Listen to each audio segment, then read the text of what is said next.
High.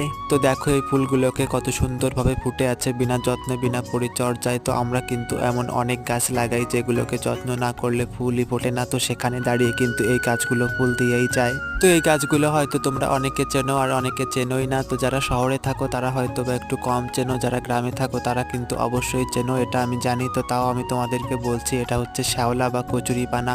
তো আমাদের বাড়ির পাশেই কিন্তু ছোট একটা নদী আছে, আর সেই নদীতেই কিন্তু প্রচুর পরিমাণে শ্যাওলা ভর্তি। তো সেখানেই কিন্তু এই ফুলগুলো ফুটেছে, তো তাই ভাবলাম তোমাদেরকেও একটু দেখাই। তো তোমরা এখন অনেকে ভাবতে পারো জলের থেকে আমি কিভাবে ফুলগুলো তুললাম। তো তাদেরকে আমি বলি এই ফুলগুলো কিন্তু জলে ছিল না, আমি যেগুলো তুলেছি সেগুলো মাটিতেই ছিল, কারণ জলটা ছিল, জলটা সরে যাওয়াতে গাছগুলো রয়ে গেছে, সেখানেই কিন্তু ফুলগুলো ফুটে আছে। তো আমার ভিডিওগুলো তোমাদের কেমন লাগে সেটা কিন্তু জানিও, আর চ্যানেলে নতুন হলে অবশ্যই আমার চ্যানেলটিকে সাবস্ক্রাইব করে দিও। তাহলে আজকে আসি, দেখা হচ্ছে পরবর্তী ভিডিওতে। ততক্ষণে তোমরা ভালো থেকো এবং সুস্থ থেকো। টাটা।